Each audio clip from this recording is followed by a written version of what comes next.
Kushukuru mwenyekiti wa jumuiya ya wazazi kata ya Ilala, mjumbe wa baraza la jumuiya ya wazazi wilaya kwa kufika kujionea, lakini tunatafuta zaidi matofali na michango ya matofali, michango ya simenti, mchanga.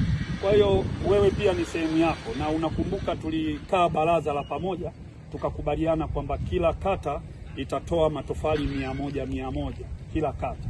Sasa na bahati nzuri wewe ni mwenyekiti wa kata, ni vizuri zaidi uahidi baraza kwamba nimefika, nimejionea na msingi unanyanyuliwa. Sasa kama kata gani itakuwa ya kwanza kutoa matofali? Karibu. Asante kabisa. Kwanza ni furahi, najua nilipofika nimepata ushawishi mkubwa. Mimi kama kiongozi wa kata ya Ilala naahidi kukupa matofali 200 badala ya matofali 100. Hapa nilipofika kwamba nimeona jitihada zinapokwenda na kasi inavyokwenda, kwa hiyo naahidi badala ya zile 100 nitatoa 200. Hilo la kwanza. Lakini tunapoelekea mbele huko, sio kwamba kwenye tofali 200 nitakuwa nimesimamia hapo. Tutaangalia na mambo mengine yatakayowezekana mbele ya safari.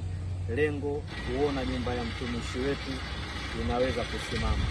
Tunachanga kwenye jumuiya zingine, tunachanga kwenye mambo mengine, na hii na kuahidi kiongozi wangu, tutazidi kuchanga na kutafuta wadau mbalimbali ili waweze kutuchangia tuweze kusimamisha nyumba ya mtumishi. Sawa. Nakushukuru sana, asante sana.